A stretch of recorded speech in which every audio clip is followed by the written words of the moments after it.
ನಂಗೆ ಫಸ್ಟ್ ಬಂದಿದ್ದು film fair award Shravani ಸುಬ್ರಹ್ಮಣ್ಯಗೆ. ಹೆಂಗೆ ಮಾತಾಡ್ಬೇಕಂತ ಗೊತ್ತಿಲ್ಲ, ನಾನು ತುಂಬ ಹೆದರ್ತಾ ಇದ್ದೆ ಅವಾಗಂತೂ. ಏನು ನನಗೆ ಒಂದು ಸ್ಕ್ರಿಪ್ಟೇ ಬರ್ಕೊಡ್ಬೇಕಿತ್ತು, ನನಗೆ ಇಂತಿಂಥ ಸ್ಕ್ರಿಪ್ಟಿಂಗ್ ಹಿಂಗೆ ಹೇಳು ಅಂತ.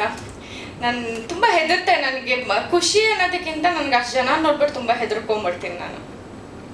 ಸೊ ಇಟ್ ವಾಸ್ ನನಗೆ ಒಂಥರ ಮಿಕ್ಸ್ಡ್ ಫೀಲಿಂಗ್. ನನಗೆ ಏನು ಮಾತಾಡಬೇಕು, ಯಾರನ್ನ ಹೆಂಗೆ ಮಾತಾಡಿಸ್ಬೇಕು ಅನ್ನೋದು ಒಂದು. ಇನ್ನೂ ಚಿಕ್ಕ ಹುಡುಗಿ ಇದೆ ಅಲ್ಲ, ಸೊ ಸಖತ್ ಖುಷಿನ ಎಂಜಾಯ್ ಮಾಡೋ ಬದಲು ಭಯದಲ್ಲೇ ನಾನು ಅರ್ಧ ಜೀವನ ಕಳೆದಿದ್ದೀನಿ ಅನ್ಬೋದು. ಸೊ ಯಾವಾಗ ಬರ್ಬೋದು ಬಹುಶಃ ನೀವು ಸಿನಿಮಾಗೆ, ಮತ್ತೆ ರೀ ಎಂಟ್ರಿ ಯಾವಾಗ ಕೊಡ್ಬೋದು? I am just waiting for the right script ಅಷ್ಟೇ ಶರ್ಮಾ ಸರ್. ಅಂದರೆ ಒಳ್ಳೆ ಸ್ಕ್ರಿಪ್ಟ್ ಬಂದರೆ ಡೆಫಿನೆಟ್ಲಿ ಬರ್ತೀನಿ.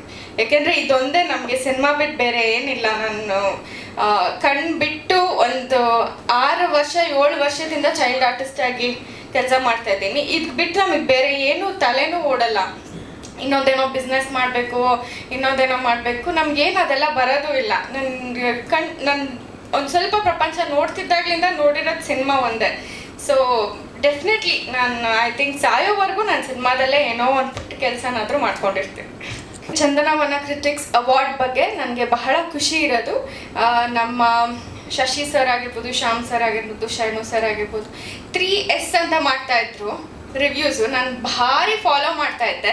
ಆ್ಯಂಡ್ ಅದೇ ಒಂದು ಟೀಮ್ ಇವಾಗ ಎಲ್ಲರೂ ಬೇರೆ ನಮ್ಮ ಪತ್ರಕರ್ತರ ಜೊತೆಗೆ ಸೇರ್ಕೊಂಡು ಮಾಡ್ತಿರೋಂಥ ಒಂದು ಕಾರ್ಯಕ್ರಮ ಇದು ಚಂದನವನ ಅವಾರ್ಡ್ಸ್ ಅಂತ. ನನಗೆ ಏನು ಬೇಜಾರಾಗ್ತಿದೆ ಅಂದರೆ, ನಾನು ಸಿನಿಮಾ ಮಾಡಿದಾಗ ನೀವು ಯಾರೂ ಅವಾರ್ಡ್ಸೇ ಕೊಟ್ಟಿಲ್ಲ, ಇವಾಗ ಅವಾರ್ಡ್ಸ್ ಕೊಡ್ತಾ ಇದ್ದೀರಾ ಅಂತ.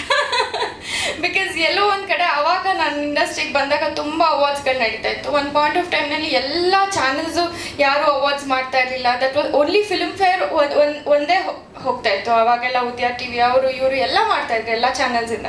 ಬಟ್ ಒಂದು ಪಾಯಿಂಟ್ ಆಫ್ ಟೈಮಲ್ಲಿ ಎಲ್ಲರೂ ಸ್ಟಾಪ್ ಮಾಡಿಬಿಟ್ಟಿದ್ರು. ಬಟ್ ಅಗೇನ್ ಇವಾಗ ಒಂದಷ್ಟು ಅವಾರ್ಡ್ ಫಂಕ್ಷನ್ಸ್ಗಳು ಆಗ್ತಿರೋದು ಬಹಳ ಖುಷಿ ಇದೆ. ಆ್ಯಂಡ್ ಎಷ್ಟೋ ಅವಾರ್ಡ್ ಫಂಕ್ಷನ್ಸ್ಗಳು ಬೆಂಗಳೂರಿನಲ್ಲೂ ಒಂದು ನಡೆದಿದ್ದು ಬಹಳ ಖುಷಿ ಇದೆ. I am also waiting. ಅಂದರೆ ಈ ಒಂದು ಸಂಸ್ಥೆ ಇನ್ನೂ ದೊಡ್ಡದಾಗಿ ಬೆಳೆದು ಇನ್ನೂ ಒಂದು, ಅಂದರೆ ನಿಮ್ಮಂಥವರಿಂದ ಒಂದು ಅವಾರ್ಡ್ ತೊಗೊಳ್ಳೋದು it's not at all a easy job.